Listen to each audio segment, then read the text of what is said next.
are in the month of August, which means we have college football starting back up. With a sexy new playoff format and an ACC expansion, what better way to check in on how the ACC has shaken up? Their story is as followed.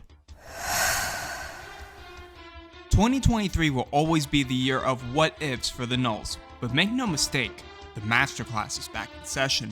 And while they did lose a lot of production to the draft, they did a pretty decent job of filling in the cracks.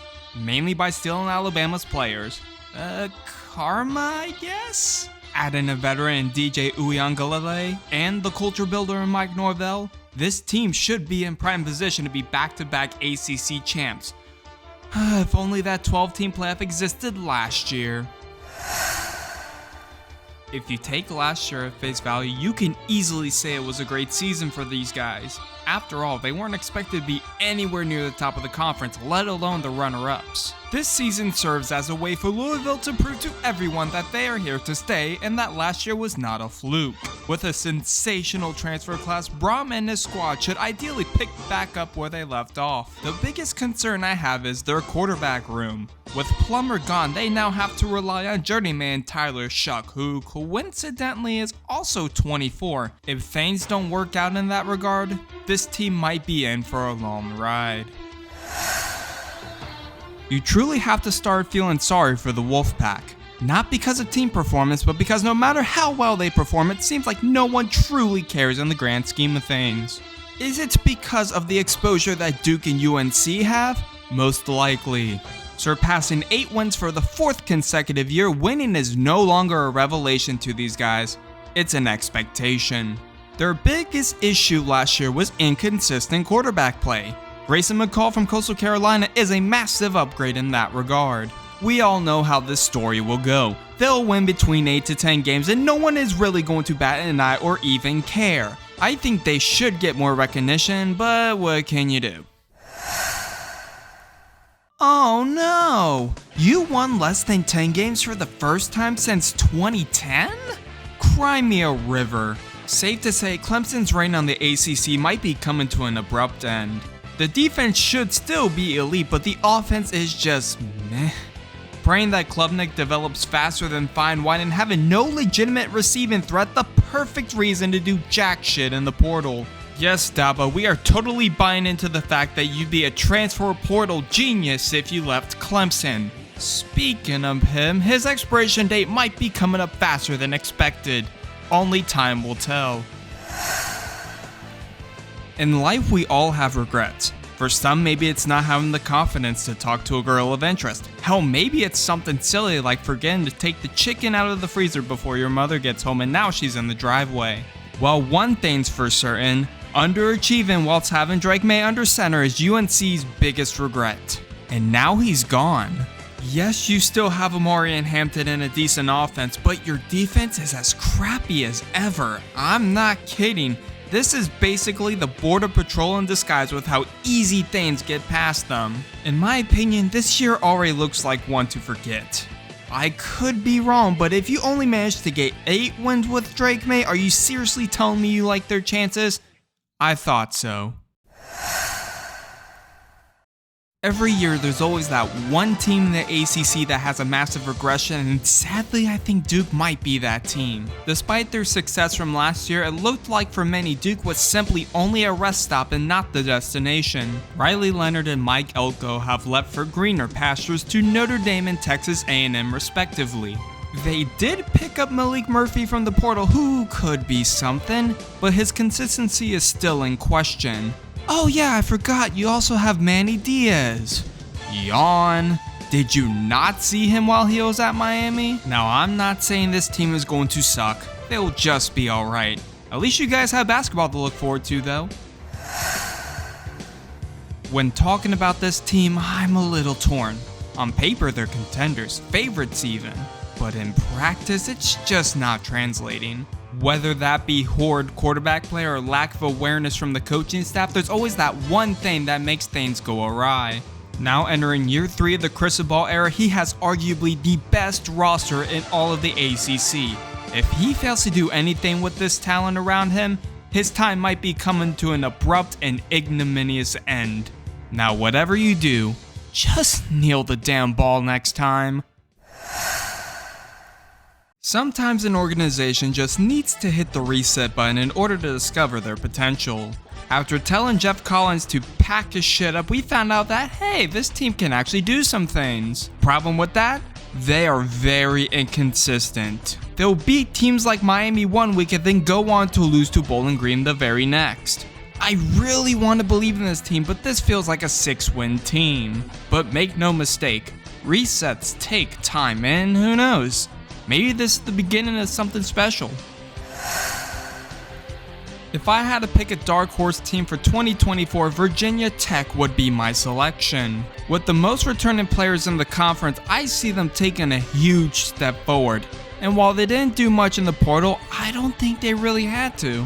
With an elite defense, a dual threat in Kyron Drones, and a very favorable schedule, this team is one to watch out for. Like most seasons, last year was very ho-hum for Boston College. Come the offseason, in a shocking turn of events, they hired Bill O'Brien to command the troops after Jeff Hafley took an NFL defensive coordinator job in Green Bay. And while they did bring in some talent to bolster the skill positions, the concern for me is Castellanos.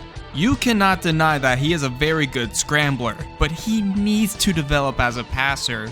With a tough schedule at hand, I don't see this team doing too much this season. Now watch them win like 9 games. When it comes to Syracuse, it's just one of those teams that's hard for me to gauge. While they are for the most part returning their core, I think things will be way better for them this season than last season. They have Oronde Gadsden back, and in addition to that, they picked up Kyle McCord from Ohio State, which is a massive upgrade over Garrett Schrader.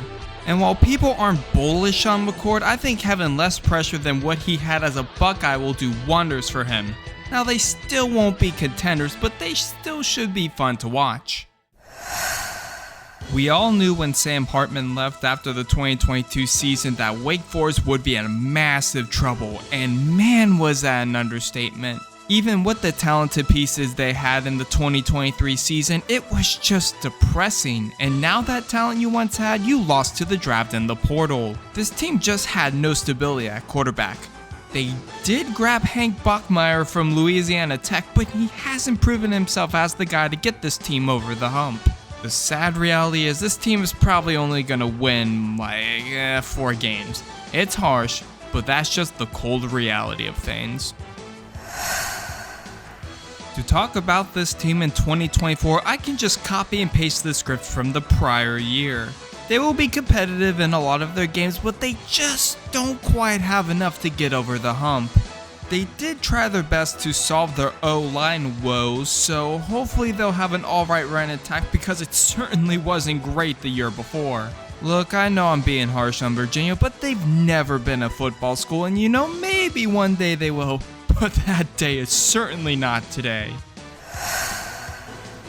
And to think this program won the ACC title in 2021, safe to say this team is just stuck. Finishing second to last in the conference last year, I don't think things are getting better. While they got a great upgrade in Eli Holston at quarterback from Alabama, the defense is still incomplete and the offense is mediocre at best. There's just too many questions still unanswered about this team, which is why I think they'll be near rock bottom this season. Thank you, next.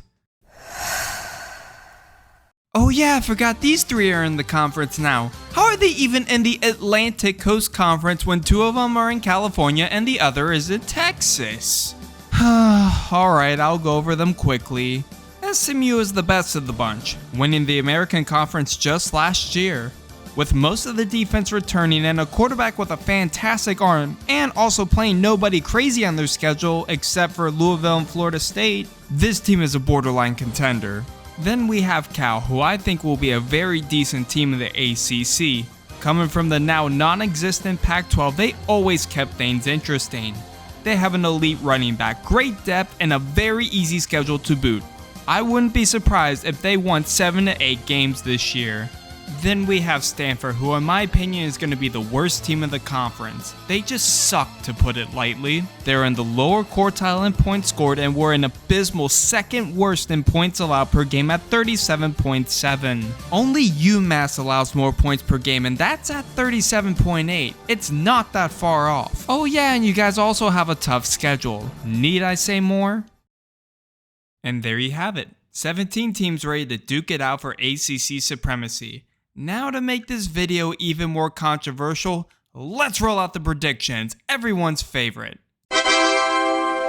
In past years, you could either pick Florida State or Clemson and you would be golden, but this year is not at all clear cut. Here's my totally uncontroversial ranking. In Tier 1 are the favorites, and I'm gonna put 4 in this tier. Florida State, Miami, NC State, and my sleeper pick, Virginia Tech. Tier 2 I have the contenders. They aren't the favorites, but they do have a chance if everything falls into place. I got SMU, Louisville, Clemson, and I might be too bullish on them, but based on their schedule, screw it, I'm gonna put Cal in here as well. Tier 3 are the mid-pack teams. These teams are alright, but I don't see them reaching the top. We have Syracuse, North Carolina, Georgia Tech, Duke, and Boston College. And finally in Tier 4 we have the basement dwellers. I simply just don't see these teams making any noise this season. We have Pitt, Wake Forest, Virginia, and finally Stanford. But I want to hear from you guys. How do you think the season will play out? Let me know in the comments below, whether to tell me I'm right, totally wrong, or to remind everyone that the ACC officiating still sucks. Cheers to a great season.